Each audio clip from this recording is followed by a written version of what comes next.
નરેન્દ્ર મોદીએ સેવા તીર્થ સંકુલથી મહિલા યુવા અને વંચિતો માટેના મહત્વના નિર્ણયો પર કર્યા હસ્તાક્ષર. વડાપ્રધાન નરેન્દ્ર મોદીએ નવનિર્મિત વડાપ્રધાન કાર્યાલય સંકુલ સેવા તીર્થ ખાતેથી દેશના વિકાસ માટે નિર્ણાયક ગણાતા એક મહત્વપૂર્ણ દસ્તાવેજો પર હસ્તાક્ષર કરીને પોતાની કામગીરીના નવા અધ્યાયનો પ્રારંભ કર્યો છે.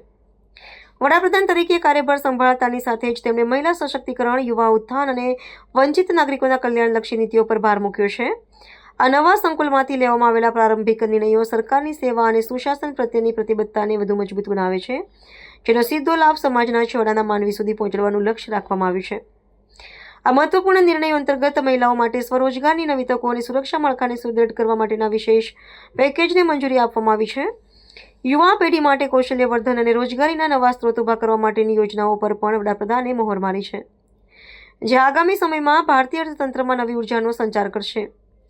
આ ઉપરાંત આર્થિક અને સામાજિક રીતે પછાત વર્ગના નાગરિકો માટે આરોગ્ય અને આવાસની પાયાની સુવિધાઓ વધુ સુલભ બનાવવા માટે વહીવટીતંત્રને કડક સૂચનાઓ જારી કરવામાં આવી છે.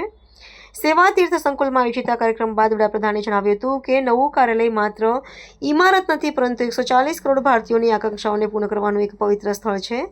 તેમણે સ્પષ્ટ કર્યું કે સરકારની પ્રાથમિકતા હંમેશા ગરીબ કલ્યાણ અને રાષ્ટ્ર નિર્માણની રહેશે. આ ઐતિહાસિક નિર્ણયોથી વિવિધ સરકારી યોજનાઓના અમલીકરણમાં ગતિ આવશે અને પારદર્શિતામાં વધારો થશે.